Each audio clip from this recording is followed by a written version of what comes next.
We were opening up yesterday the understanding that Jesus redeemed power itself, the stuff that leaders have to handle. And as we said, it's exhilarating stuff to use, but very dangerous if it's worldly power. Jesus redeemed power, and there flows for us from the cross an entirely different kind of power than the power that's operating in the world. The second thing that Jesus introduced was a new style of leader. And it's important that these two go together, because I believe only the new kind of leader can ever understand redeemed power. I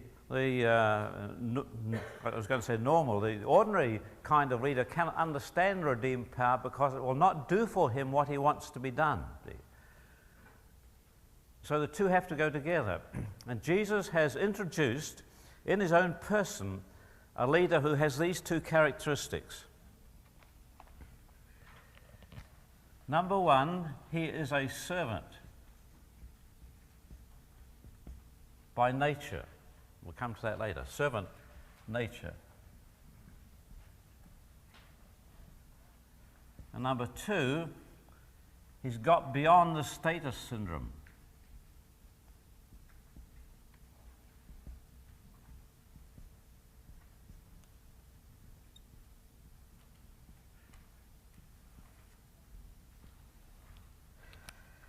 Now turn in your Bibles, if you would, to the Gospel of Matthew chapter 20.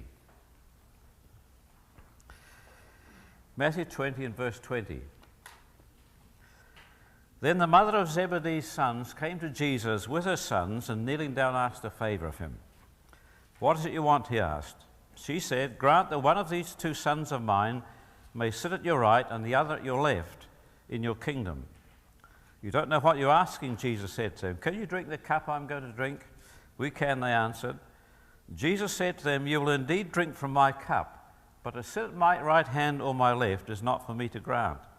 These places belong to those for whom they have been prepared by my Father. When the 10 heard about this, they were indignant with the two brothers. Jesus called them together and said, you know that the rulers of the Gentiles lord it over them, and their high officials exercise authority over them. Not so with you. Not so with you. Instead, whoever wants to become great among you must be your servant, and whoever wants to be first must be your slave, just as the Son of Man did not come to be served, but to serve, and to give his life as a ransom for many. I want you to understand the context of this passage of Matthew's Gospel. It seems that one day James and John were speaking together, and the subject came up about the kingdom, because Jesus was always talking about the kingdom. And James said to John, you understand when the kingdom comes into being, there are going to be two very powerful positions up for grabs. One at Jesus' right hand and one at Jesus' left. And John said, well, we better get our application in smartly. And James said, well, who are we going to get to recommend us? And John said, what about Mum? So they get Mum to present their case for these two slots. Matthew says the other 10 disciples were indignant at this. Why were they indignant? Well, James and John had obviously upstaged them. They had their sights on the same two jobs, you see. And in that context, Jesus makes this statement, and no leader I know has ever taken this seriously. He said, the one who wants to be first amongst you must be your slave. The one who is great amongst you must be your servant. Now, any leader worth his salt said, well, that's ridiculous. If the leader is going to be a servant, who on earth is going to lead? And I don't think the church has ever really heard this, or certainly hasn't taken it seriously, the way it's meant to be taken seriously. We're much more comfortable, actually, with Luke chapter 17. Luke chapter 17, verse 7. Jesus said, suppose one of you had a servant plowing and looking after the sheep. Would he say to the servant when he comes in from the field, come along now, sit down to eat? Would you not rather say, prepare my supper, get yourself ready and wait on me while I eat and drink? After that you may eat and drink. Would he thank the servant because he did what he was told to do? I mean, that's better, isn't it? There's a master who knows his place, the servant who knows his place. We're much more familiar with that. This business about the leader being the servant, what does all that mean? Jesus instituted in his own person this whole understanding of the leader who is a servant. Now, when we're talking about servant leadership, we have to understand three or four very important things. Firstly, servanthood refers to the leader's nature, not his activities. It's not the leader who's going around doing servant things. It's the leader whose character, whose nature, whose motivation is that of a servant. Some people serve willingly on the way up. They are, as it were, paying their dues. But their aim is one day they get to a place of leadership when they don't serve other people anymore. Now people serve them. That's not what we're talking about. Some leaders get involved very heavily in all manner of serving activities simply because they do not know how to delegate. And they can't trust other people to do the job properly. So they do it all themselves. End up complaining about how hard they work and how badly they're treated. I'm not talking about that. Some leaders do servant things, but their real aim, if you look at it, is to make themselves indispensable, so they get involved in everything. And if you're indispensable, you wield an awful lot of power, because even the threat of withdrawing your services from a strategic point will enable you to get your will done very easily. I'm not talking about that. I'm talking about the leader whose nature, whose character is a servant, not the things he does, okay? Secondly, servanthood refers to character and motivation, not leadership style. Now, there are a number of identifiable leadership styles that are often taught about and practiced, for that matter. They range all the way from very heavy, hands-on, top-down kind of leadership to the more participative, democratic, cooperative style of leadership. I'm not talking about that. In actual fact, you can have a very top-down, hands-on leadership that comes out of a true servant heart. Or you can find that style of leadership that is totally dominating. You can find a participative, sharing type of leadership that when you look at it closely, it's intensely manipulative. It's just the leader finds that's the best way to get his will done, to do it indirectly rather than directly. I'm not talking about that. In fact, generally it's held that both styles of leadership have their rightful place. And broadly, if things are going very well, people are content with a very directive leadership.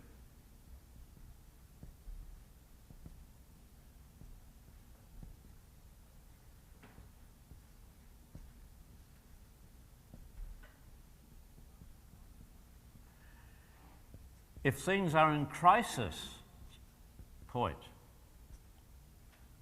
similarly, the directive leadership does best. So there's going to be a rescue operation, there's somebody who has to step in and take responsibility, make the decisions, call the shots.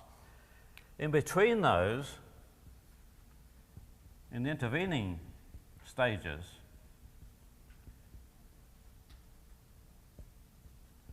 probably the participative style of leadership generally does better.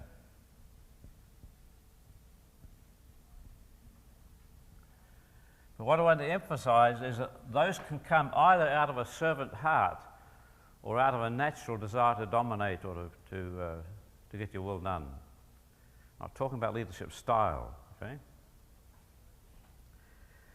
Thirdly, servanthood refers to nature, not role.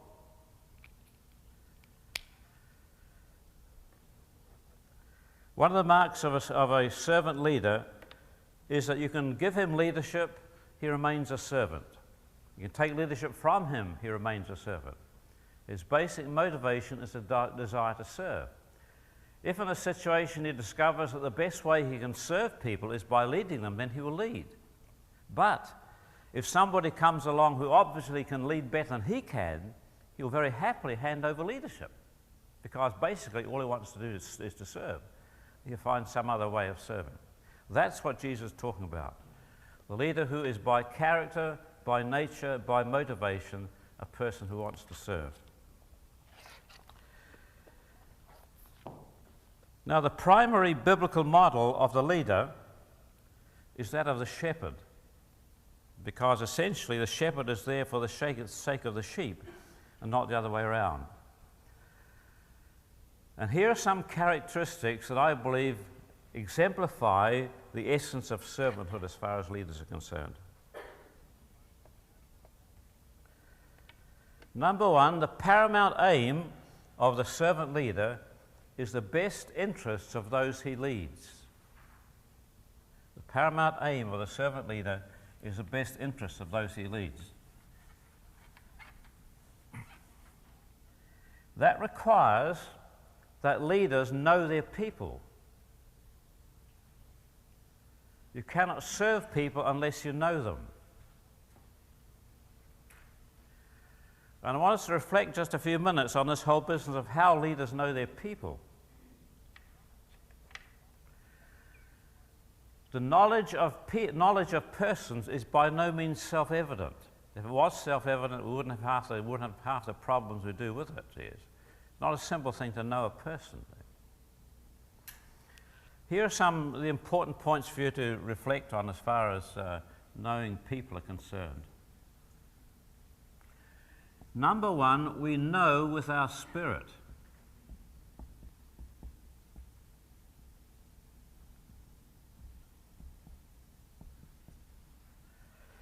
There's a very interesting verse in 1 Corinthians chapter 2. You cannot understand 1 Corinthians 12 unless you master 1 Corinthians 2 first. 1 Corinthians chapter 2 is talking about revelation. And in verse 11 it says, "Who among men knows the thoughts of a man except the man's spirit within him? In the same way no one knows the thoughts of God except the Spirit of God. We have not received the spirit of the world, but the Spirit who is from God, that we might know what God has freely given us." In other words, you know with your spirit. You do not know with your mind. You understand or misunderstand with your mind. You know with your spirit. And the knowledge of persons is attained by touching that person in their spirit with your spirit. So we need to know how to reach out in our spirit to people. Now, sometimes it happens. You've all had experience of times when you've met somebody who's been a total stranger to you, and in less than 15 seconds you get a very clear, distinct impression of the essential character of that person. Is that right? Somehow you know them. You can be with another person for years and years and years, work with them 5 days a week, 50 weeks in a year, and never know them. I think while I'm speaking about a brother in the church in New Zealand I belong to, I've known that man in ordinary human terms, I suppose, for 15 years. I've travelled in a carpool with him for about 5 years to work an hour in the morning and back an hour in the evening. I do not know the man. I've tried my best. He's just a closed book. But the only way we'll ever accomplish that is by learning to live out of our spirit towards people. Let me just show you something in that. When we're talking about body, soul, and spirit, we often draw concentric circles: body, soul, spirit. And that is the way that most of us actually live. So our first impression, our first experience of a person is a physical and a mental perception. We see them or we hear them, whatever. The second thing generally is there is a certain emotional response, good or bad. And finally, something registers in our spirit. You get a sense of the kind of person that's there. For example, if this is somebody that you had an argument with last week and you lost the argument because you didn't remember what to say until it was too late, now today I see the same person. The first thing is I see him. The second thing is the memory of that past encounter. My emotions kind of flare out of control. Then my conscience, which is in my spirit, is likely to convict me and say, "You sure ought not to feel like that about that man. He is your brother in Christ," or whatever. Now, it's very difficult for our spirit to handle our emotions that are already flaring out of control. The point I want to make is that Jesus did not live like that. I want to show you how Jesus lived. Jesus lived spirit, soul, body. In other words, his first perception of anything or anybody was a spiritual perception. Let me give you some examples. Remember the Gospels when Jesus is out in the wilderness and a great crowd stream out to hear him. This is what it says. It says, he saw them downcast and distressed like sheep without a shepherd. That's a spiritual perception. He saw them downcast and distressed as sheep without a shepherd. And out of that perception, he was moved with compassion towards them, and he taught them many things. Understand the sequence? First, a spiritual perception. Secondly, the emotional reaction that's appropriate to that perception. Thirdly, the behavior that's motivated by the emotions. Give you another example. Jesus goes into the synagogue. There's a man there with a withered hand. And Jesus looks around about them, about himself, and says, is it lawful to do good on the Sabbath day, to save a life or to kill? And if you read the story, nobody answers him. You might think, well, they didn't know. You know what it says? He looked around about them with anger, being grieved at the hardness of their hearts. It's a spiritual perception. Said to the man, come out here, stick your hand out, healed him on the spot. Said, put that in your pipe and smoke it, or whatever. See, there was a spiritual perception. Jesus is up on the Mount of Olives in Passion Week, and he's looking down over the city, over Jerusalem. And a spirit of prophecy comes on him. And he begins to weep. Oh, Jerusalem, Jerusalem, you who stone the prophets and kill all I send to you. It was a spiritual perception. In other words, if we're going to know people, we've got to learn to live with our spirit out front. I remember speaking to some university students in New Zealand about this years ago. A young woman came up to me afterwards and said, look, what you're talking about is ridiculous. You couldn't live like that towards everybody. You get hurt too much. Well, you will get hurt from time to time, because what you're offering people is your real self. See? Most times we don't do that, we just project an image that we think will be acceptable. People reject the image, well, no sweat, I can find another image, try that, see. But when we reach out in your spirit and you're in the approach, see, you're exposed. Well, that's the beginnings, the only way to really know people. And we've got to learn to live, I believe, the way Jesus lived. When you do, from time to time, you will get some surprising responses. You find somebody is furiously angry, and yet if you listen, you find underneath the anger there's real fear. You know, the man's angry because that's a protective mechanism, because he's afraid. And your response is likely to be compassion rather than defensive anger. See? In other words, you'll read the situation much more accurately. That, however, is only part of the picture. We can reach out all you like towards some people, like the brother I was talking about, and yet never get to know them. In the book of Job, there's a verse that says, can a man by searching find out God? Answer, no, he can't. We'll never know God unless God reveals himself to us. Can a man by searching find out his wife? No, he can't. He will never know her unless she reveals herself to him. Can a leader by searching find out his people? No, he can't. He will never know his people unless his people reveal themselves to him. So the other side of the coin to reaching out with our spirit is self-disclosure.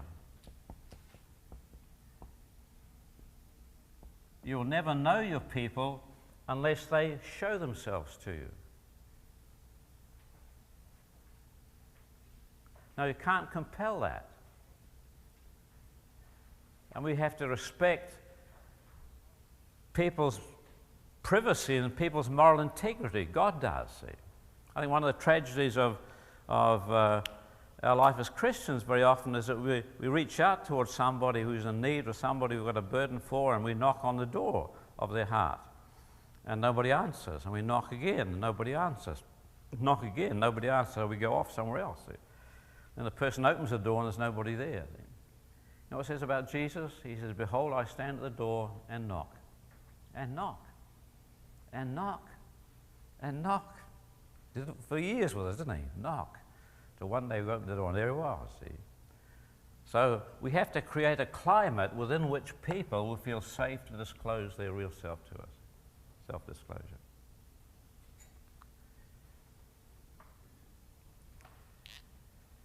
Third, discernment.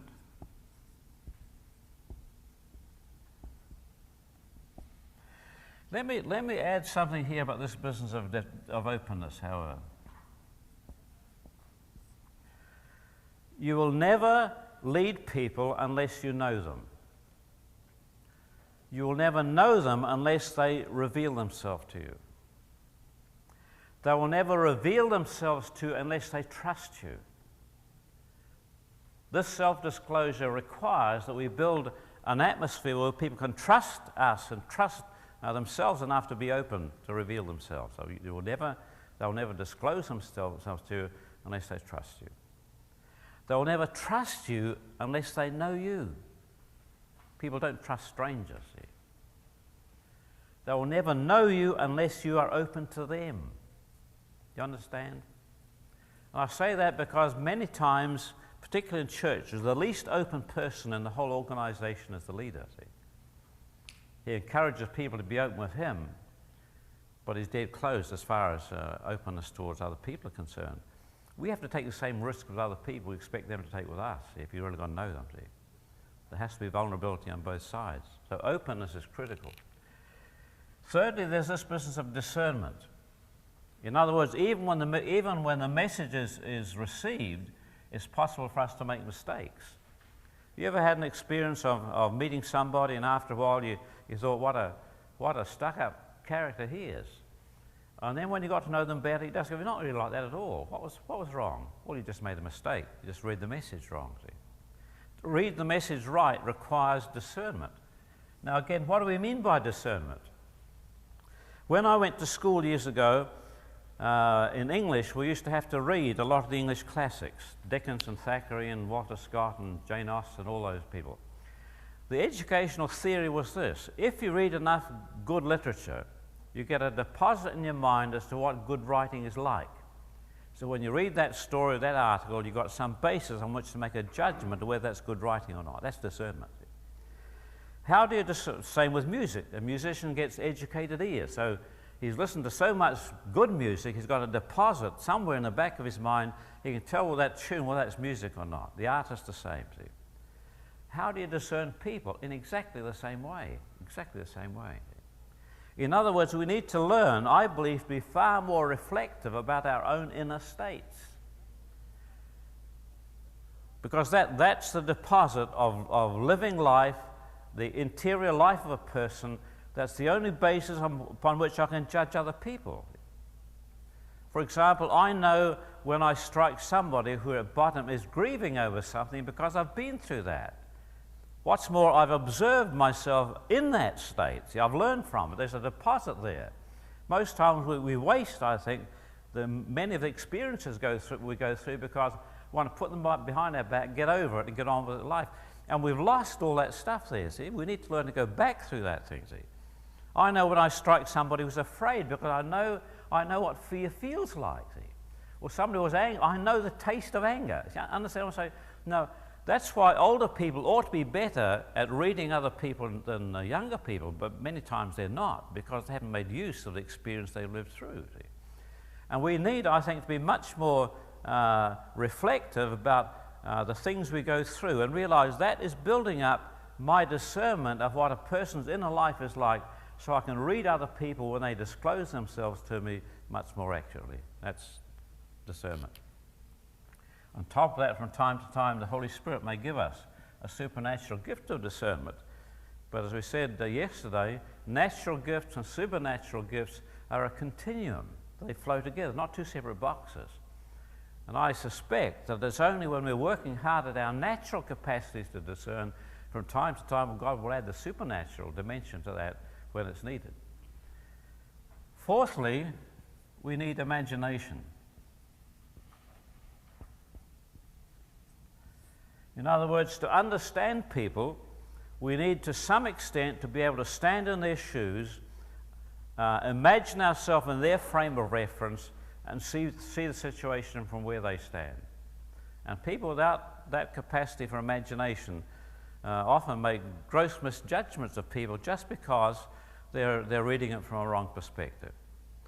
And when it comes to stepping across the gender difference, stepping across the racial difference, stepping across the age difference, we need to have that imaginative capacity to enter the other person's frame of reference and see it from, their point of view.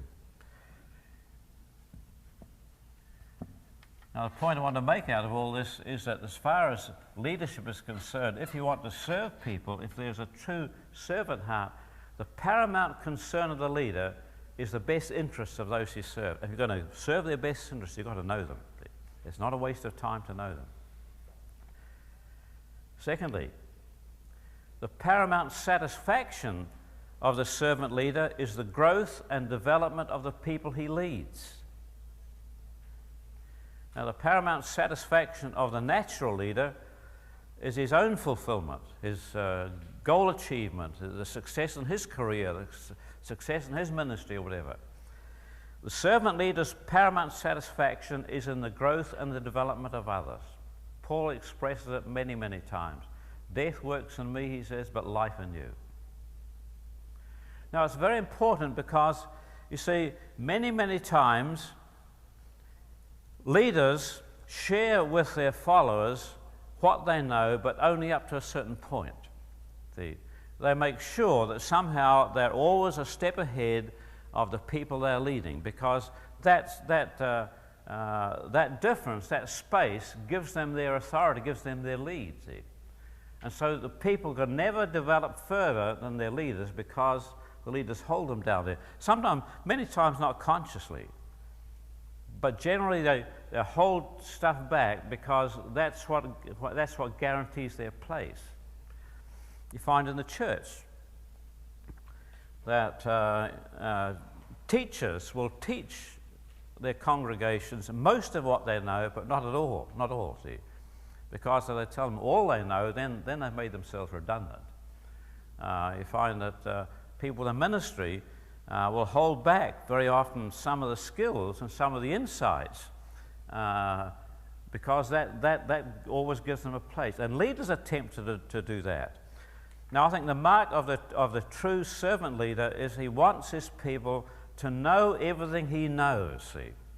And his desire is to develop them, to empower them, to make them free and more autonomous, more self-governing day by day, see. And I think that's a very, very important issue. Number 3, the mark of servanthood is caring love for the people they lead, caring love for the people they serve. So you find in Scripture that the biblical image of the leader as shepherd sort of slides in sometimes into the image of the leader as father, because father is the source of caring love. Fathering is love of the will towards his children. That's why Paul says you've got many instructors in Christ, but very few fathers. So leaders have to have a care for the welfare of their people. And caring love as far as leaders and people are concerned will include these concerns. Number 1, that people have the proper facilities, the proper equipment, and the proper training to do the job they're supposed to do. Facilities, equipment, training. Number 2, that attention is paid to their safety, health, welfare, and well-being, their personal needs. Number 3, endeavor is made to match the person with the job. So the person gets fulfillment and satisfaction from what he does. Come back to the little diagram I drew in another context yesterday. That everybody has a deposit of strength, God-given. We have strengths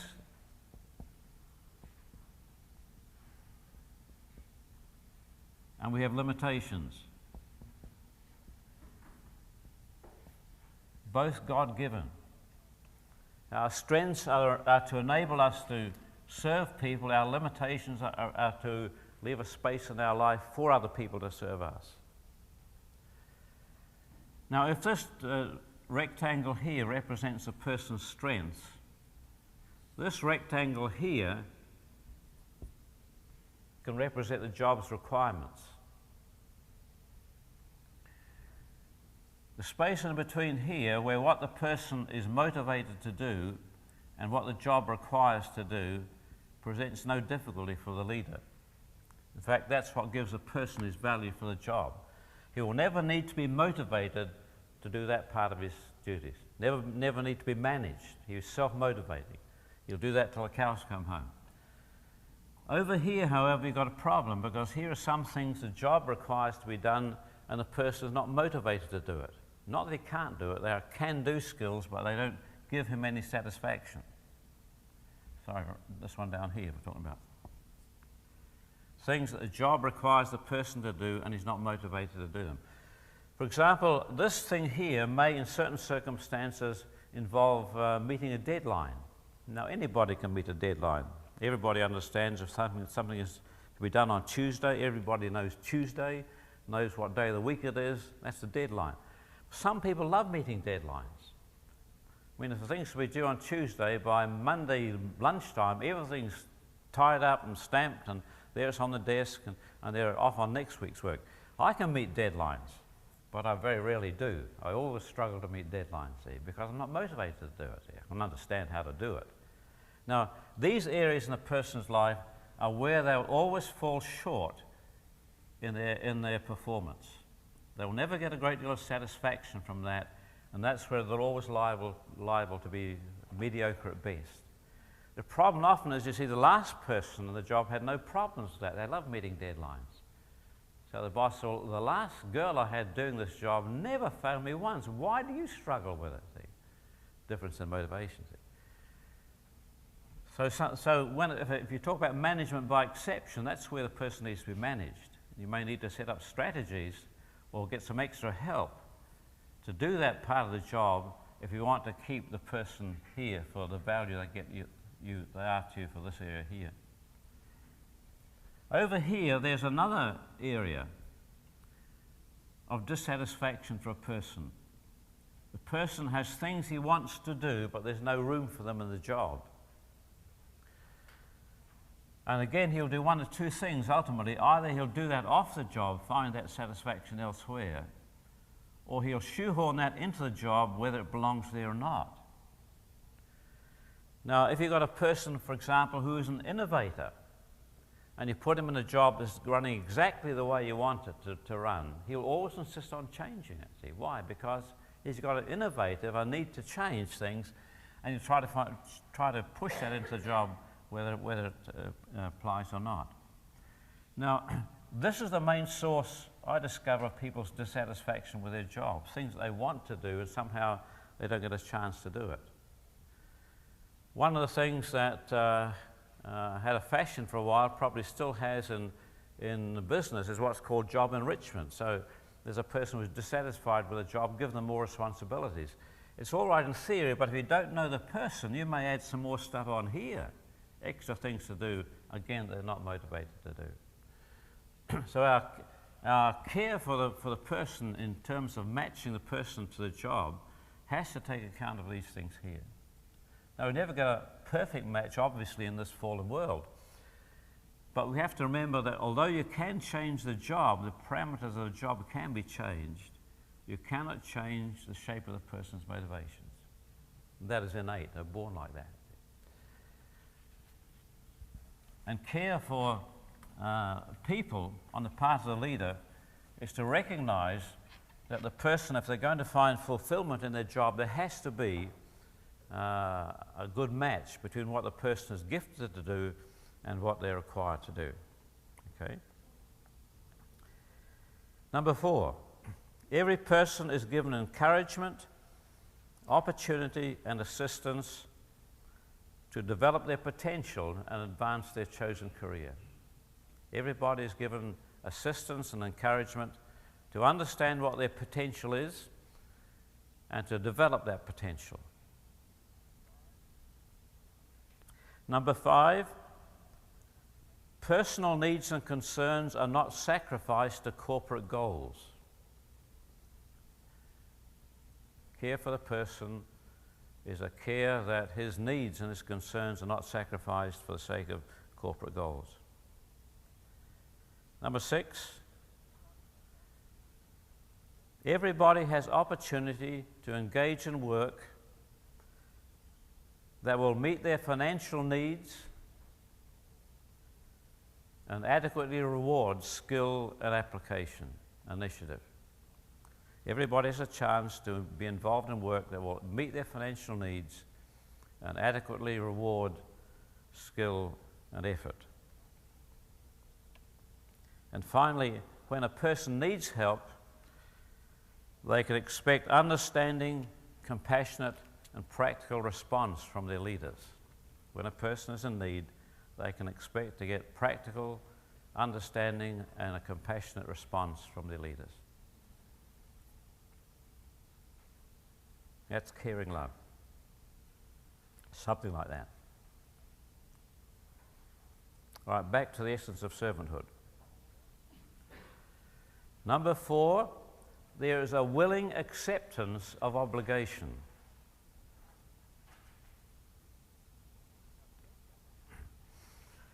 Now, temperamentally, leaders do not like to be obligated.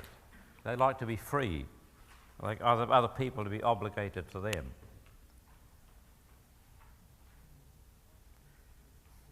Therefore, they're strong on commitment, but it's generally one-way commitment. That's why it is very hard, actually, to lead leaders. Ever notice that? You'd think to get a bunch of leaders together, very easy to lead because they understand all about leadership. Not so. It's very difficult to lead leaders. Now, servants have no problem with obligation or duty. That's the only way that they discover what they're supposed to do. So servanthood is not just accepting obligation, it's a willing acceptance of obligation. Number 5, there is a desire for accountability. Not just a willingness to be accountable, but a desire to be accountable. Now, there are 3 terms, we'll come back to these this afternoon, but there are 3 terms that go together and we need to understand their difference. One is power. The second is authority. And the third is responsibility.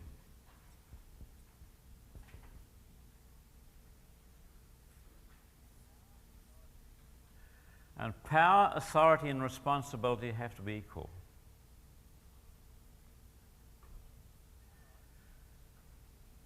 Power is the strength or the potency, if you like, to get your will done.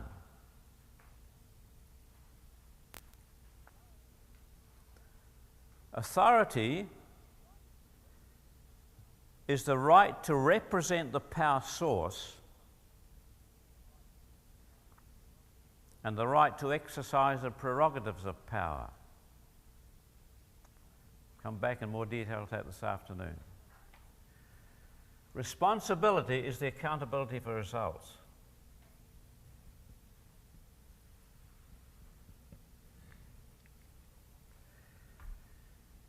Now, you cannot give a person authority unless there is power to back up that authority.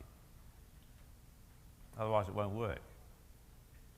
Authority is the right to represent the source of power. So if you give a person authority, you've got to have the power to back that authority up. There's no good giving a person power if they haven't got authority to use it. No good giving a person authority if there's no power to back it up. At the same time, it's dangerous to give a person power or authority without them being accountable for results. That's responsibility. And you can't hold a person accountable for results if they do not have the authority and the power to achieve those results. So power, authority, and responsibility go together.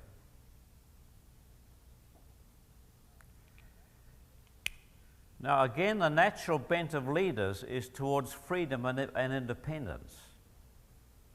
It's difficult for them, well, it's a restriction to them oftentimes to be accountable. That's a hindrance to their freedom of action. Now, a servant has no problem with accountability. That's the only way he discovers whether he's done a satisfactory job or not. He wants to be accountable. I remember in our church in New Zealand one time, the brother who was in charge of administration, very, very good at his job, very, very efficient man. But he and I always kind of rubbed each other up the wrong way, and I never understood why. I mean, off the job, fine, we got on fine, but as far as the job was concerned, there was always that kind of some grit somewhere. Until I had to look at this guy's motivations, and I discovered he had a strong need to be accountable, to be responsible to somebody. Now, my style was very kind of laid back. That's your job, Wayne, go and do it. If you want me, I'm here, but I'm not going to sit on your shoulder. See, now, he was insecure, you see. He needed to be accountable. When I understood that, then I'd call in every week or so and get some reports and get some statements and find out what he was doing. Then we got on fine, see. Now, there was that desire, that need for accountability. And I believe a person with a true servant heart, the true servant wants to be accountable, see. He wants to spread out his books and show the results to the person in charge. Number 6, there's a willingness to listen. Leaders are not good at listening. They're good at speaking and other people listen. A servant listens because that's the only way he knows what he's supposed to do. And a good indication of a servant heart in leaders is the extent to which they're prepared to listen to other people. We're going to talk about the question of criticism later on. In order to discover one of the best ways to diffuse the danger of taking personally criticism is to ask for it. And I believe we should do that. Leaders should say to the people, look, if you can help me to make a better decision than I'm making, I want to hear from you. And personally, I've been amazed, I should not have been, but I've been amazed how responsible people come with the advice they give you. See? Oftentimes leaders are afraid of that, they also get all sorts of irresponsible criticism. But when you ask for it, people in my experience are very responsible about the suggestions they make, the way they make them, and so on. But to ask for criticism, to ask for advice, is a very important thing. Amongst other things, because it is a way of honoring people. It's a way of honoring people. Now, honor is the recognition of worth and value. Honor and respect. See? Now, oftentimes the message that's communicated from leaders to people is, these are the decisions. You're not competent to understand those or discuss those. Now, they've all been made, now just get on with the job. And people somehow feel dishonored, and rightly so. When you say to somebody, look, this is what we are proposing, I want to run it past you to get your ideas. What do you think? What do you honestly think about that? That person feels honored. See? And I think one of the primary ways, and it's a very important aspect in managing people in terms of respect and honor, is to treat them as responsible people who've got something to contribute. And where it's possible, to allow them to share in the making of decisions that affect them. And if that's not possible, at least explaining to them the basis upon which decisions have been made that affect them. Otherwise, we communicate a highly dishonoring message, and people are very sensitive towards that. The willingness to listen. Number 7, there is genuine humility of heart. And because of that, the ability to make sound judgments as to what we can do and what we can't do. In other words, there's a recognition of both our strengths and our limitations. We don't have to pretend to have strengths that we don't have. Now, a servant is always very, very honest about what he can do and what he can't do. Why? Because he doesn't want to be shoved in a position to do something that he is unable to do. And finally, there's a willingness to share power with others. I mentioned that before as far as redeemed power is concerned. The leader with a servant heart wants to share power with others. As I said before, the more people who have power in an organization, the more power the organization has. Now, I believe that the understanding of what's involved in servanthood is probably one of the most critical issues for leadership, Christian leadership today. And in the next session, we're going to take it out a bit further and discover how we get access to that. We need to know how to get access to redeemed power. We need to know how to get access to a servant heart.